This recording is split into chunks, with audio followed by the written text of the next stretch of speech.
Hi, my name is Dr. Tolu, and in this video I'll be discussing 7 weight loss tips for those that have tried everything. Right now, some of you've tried to lose weight over and over again. Sometimes you get results, you lose the weight and then you gain it all back. So come closer, come closer.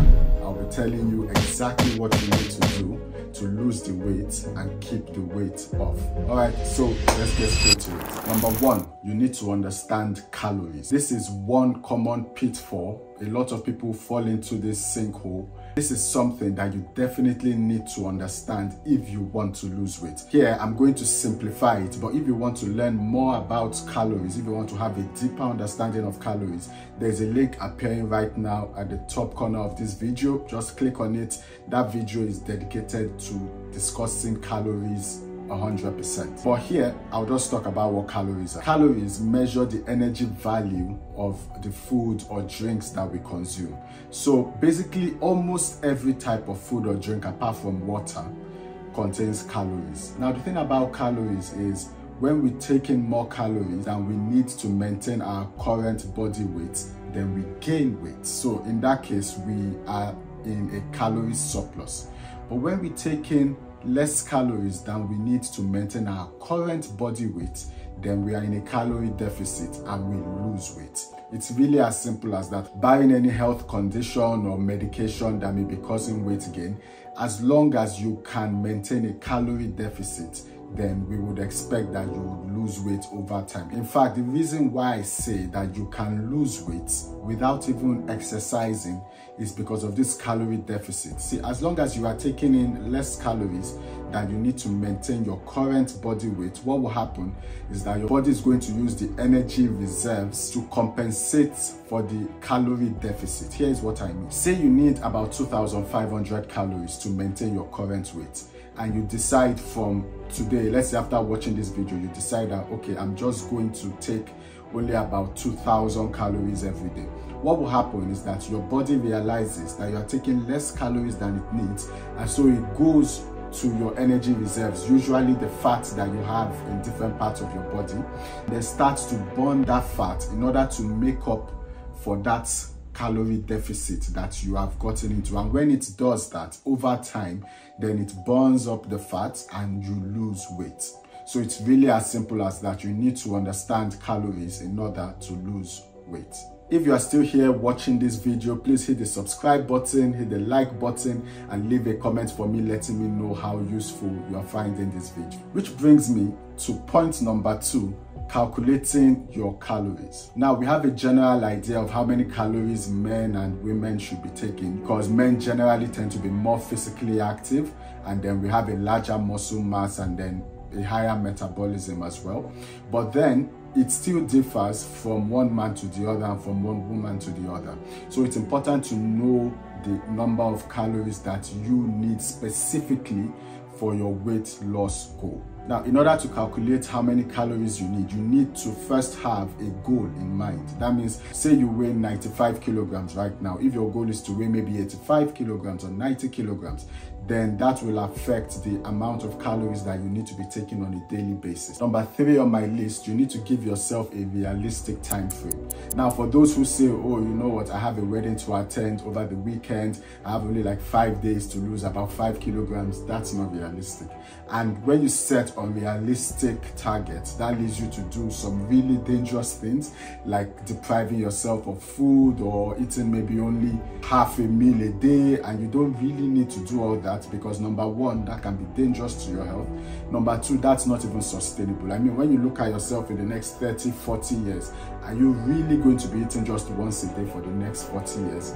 It's probably not practical. You need to get a method that is both practical and does not make you feel like you are dying. The first step to doing that is setting a realistic time frame. So what I usually tell people as a rule of thumb is within a month of consistent effort, you'll start to see results. Within 2 months of consistent effort, those close to you will start to see the results. And within 3 months of consistent effort, everyone around you, even the blind, will be able to see that you are definitely losing weight. Number 4, nutrition.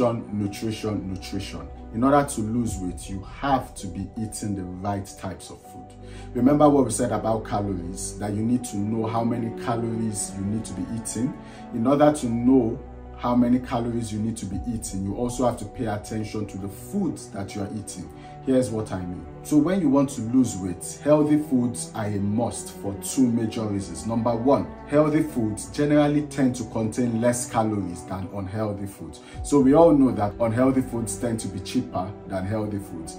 However, healthy foods tend to have less calories than unhealthy foods, and this is why it's important for you to eat healthy while you are trying to lose weight. And the second reason is that even though you are trying to lose weight, you also want to do it in a way that keeps you healthy. Unhealthy foods, like maybe heavily processed meats, heavily processed foods, fast foods, fried foods, can affect your health in a negative way in the long run. So you want to make sure that you are cutting down on them while focusing more on healthy foods. That said, you only need to get it right about 80% of the time. What this means is that in order to maybe make it more sustainable, you can decide that on one particular day in the week, that day is going to be your cheat day, and that day you are going to eat the kinds of meals that you really want to eat, right? You know the meals I'm talking about, maybe your pizza or your ice cream. You can have it on that day. Just pick one day in the week and let that day be the day that you splurge. But remember, even when splurging, don't overdo it. Number 5 on my list is sleep. So guys, come closer. Sleep or poor sleep is one of the most common causes of weight gain. In fact, some people will tell you that it might even be the most common, but a lot of people don't know because we don't talk about it enough. So here's the thing about poor sleep. So we all know that good sleep is when you hit about 6 to 9 hours of sleep every night. Poor sleep is when I get maybe about 5 hours or less of sleep. Poor sleep affects important hormones in the body. Now, these hormones determine whether we eat more or we eat less. And they can also play a big role in determining whether we gain weight or we lose weight. That's why some of you seem to be doing everything right, but if you don't get your sleep right, you might not get the kinds of results that you want. If you are still here watching this video, please hit the subscribe button, hit the like button, and leave a comment for me letting me know how useful you are finding this video. Number 6 on my list is exercise. Now, you might be wondering, why is exercise number 6 on the list? You probably have expected me to place it as number 1, but here is the thing. When it comes to losing weight, if you had to put a ratio of maybe diet and exercise, diet takes the majority, because if you carry all the weights in the world, or you go to the gym twice a day, 7 days a week, but you don't work on your diet or your nutrition, then you might not even lose any weight. So think about it this way.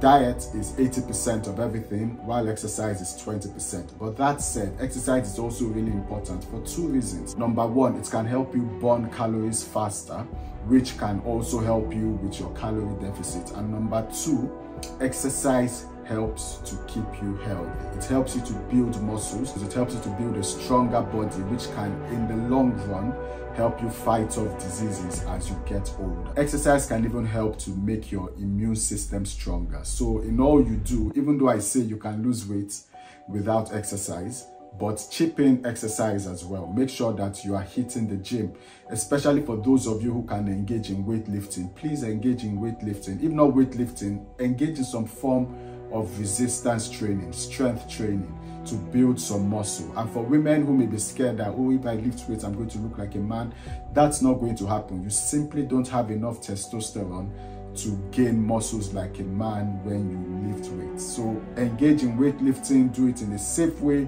in a regular way. Try to hit the gym maybe 3 to 4 times a week, and you will start seeing results when you combine it with the right kind of nutrition. And number 7, attend to existing health issues. Now, there are some people who may be doing everything and they may realize that they are still not losing as much weight as they would love to.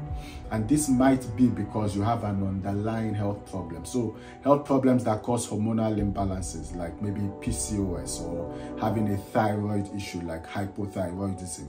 These are conditions that can make you gain weight, and even if you have gained the weight, they can make it very difficult to lose this weight.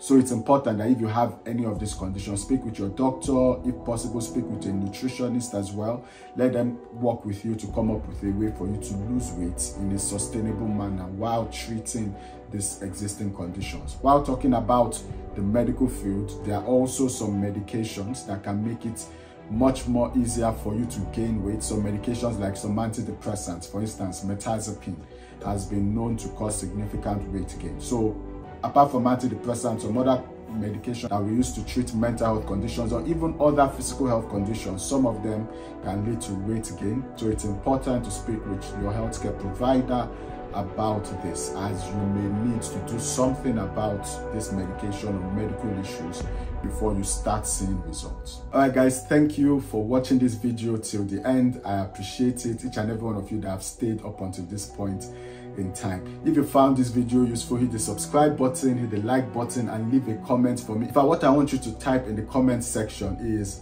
burn fat, right? Burn fat. This will help me to know those of you who are my true people who have watched this video till the very end. Until we meet again, bye.